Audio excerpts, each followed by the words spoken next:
How are you? Welcome back to the channel. It's a beautiful day, so we're on the boat making a few videos. Gonna do a video that my wife said, don't you dare make this video, but I'm gonna do it anyway. And it's not what you think. It's RVing with dogs. Let's get into it.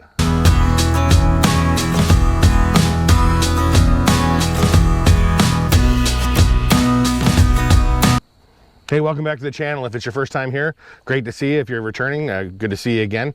To go along with the RV video series, it's RVing with dogs.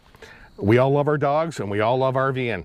You put the two of them together, it can be fun and it can be a handful. It goes both ways. I think for us, we have two small dogs. So you would think, small dogs, not a big deal, they're easy to take care of. They don't take up much space in the trailer. It's still a handful. We've seen people with 4 giant dogs in their fifth wheel with them, or their Class A. And we've seen there, people that have 3 or 4 little Chihuahuas or whatever. We all love our dogs, we all do. But when you get into RVing, whether it's weekend trips or full timing or seasonal, we have to plan for those dogs. For us, we always go through the same checklist. When we book a campground, it's a no before we go. It's research the campground. Does the campground allow dogs? Because some don't, which is surprising in this day and age, but some don't allow dogs. Some may only allow certain breeds and deny people that have other breeds. One thing we've seen a lot in our travels is the, I guess they're larger, scary, kind of dogs, Dobermans, Rottweilers, Pit Bulls, dogs that have a bad reputation. Whether it's their fault or their owner's fault, it doesn't matter. There's a lot of parks that just say, if you've got one of these 10 breeds, you're not allowed in the park. That does happen. They can also go by the number of dogs. They can say 2 dogs max, and that's it. And people will book a site and they show up and they're walking their 4, they could be 4 Shih Tzus, and they get stopped by the park management and they say, hi, you can't have 4 dogs here. And you got to hit the road. So you always want to check in advance. You want to talk to the park.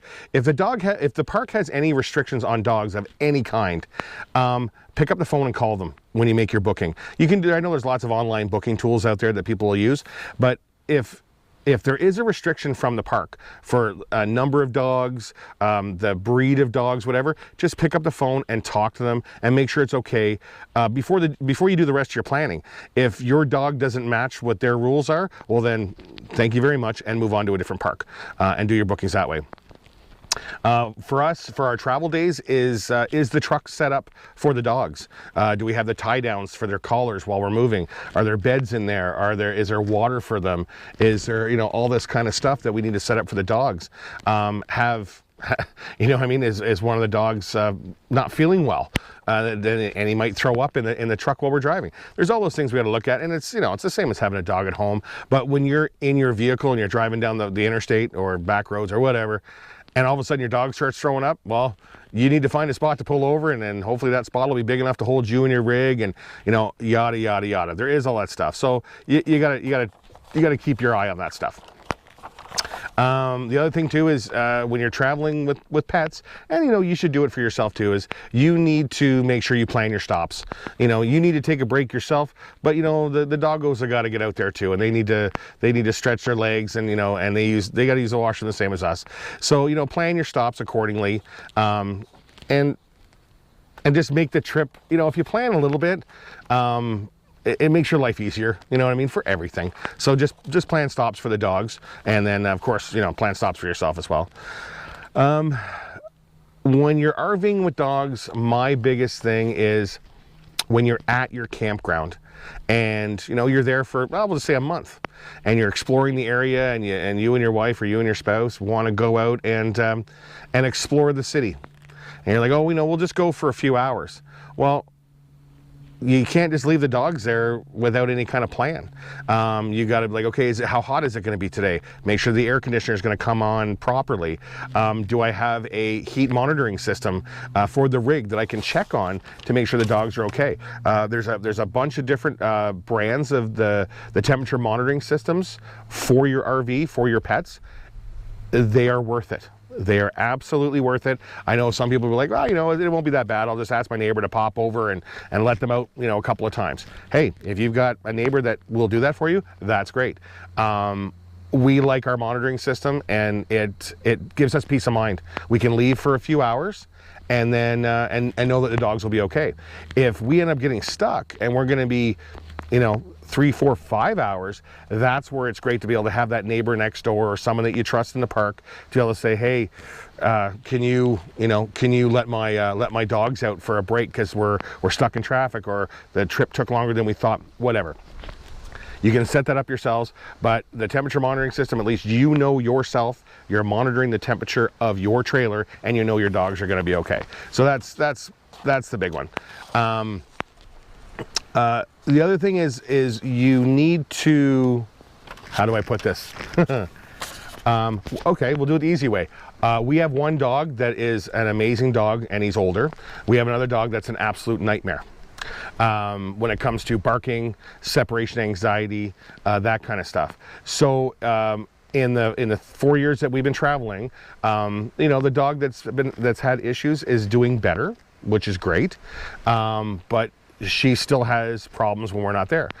She'll bark, and you know, when you leave a park and your dog's there all day barking, and your neighbor's trying to sit outside and enjoying their peace and enjoying their RVing adventure, and they get to sit there all day and listen to your yappy dog, you know, I mean, that's not being a great neighbor.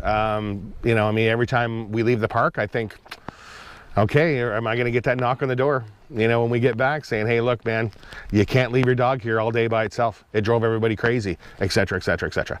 So you need to do some trials with the dog, see how the dog is going to react with you not there. Because going from a house to an RV, that is a transition. The dog, you know, we've heard tons of people say to us, oh, it was so great, like our dog was amazing in the house, but all of a sudden now, like, he's out of control. Like, well, it's because it's a different environment, different smells, different sounds, different place, all that stuff. So you need to check and see how your dogs are going to handle with you not being there. So you need to be able to figure out what the changes, the changes by changing to RVing. Sorry, I'm losing my words here. By changing to an RV, how is that going to affect the dogs? And I think the final one, the one that's I'm just going to rant about, because honestly, it's a rant for me, is your entire RVing adventure revolves around those dogs. We love our dogs, we do, and we want to take them out. We want to go for a walk with them. We want to do stuff with the dogs, but then you also want to be able to do stuff on your own without your dogs. And you always, always, always have to make your life revolve around those dogs. And that's the choice we've made as dog owners. We chose to get dogs. And now it's our responsibility to take care of them and live our lives with our dogs.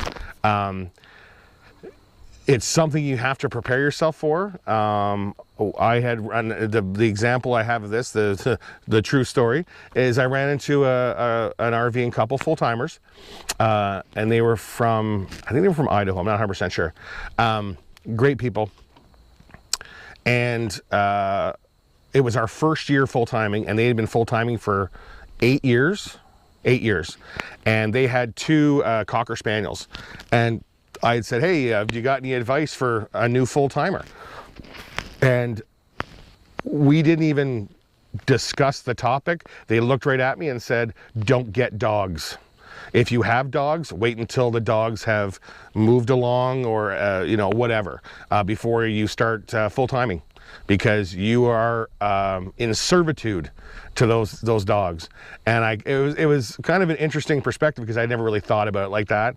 Now that we've been full-timing for 5 years, I get it. I understand it. Like I said, we love our dogs, but if you're going to be full-timing, if you're going to be traveling around the U.S., Canada, wherever, if you're over, you know, if you go over to Europe and you're RVing that way, whatever, your ability to just go off and do whatever you want when you want, it revolves around those dogs. So, like I said, we love our dogs, but just keep that in mind before you start this RV adventure. That's all I can say. Make sure the dogs are good, make sure you're good with the dogs, and be prepared, because things might change. It might make things better, it might make things worse, but no matter what, we got our dogs. So just be prepared and jump through the hoops as the hoops present themselves. Okay, so that's my RVing with dogs video. The wind is picking up on the lake right now, so I think I'm gonna shut this video down. But if you got any, if you want to like and subscribe, go ahead. More importantly, drop me a comment. I'd love to hear from you. I'd love to hear from other RVers and their traveling with dogs stories and experiences, because some of them I find absolutely hilarious. Actually, a lot of them are really funny. So if you want to drop me a comment, feel free. And check out the other videos in the RV series. I'll be linking one somewhere over here that's a full-time RVing topic. And who knows, maybe we'll see you on the road. So take her easy. Cheers.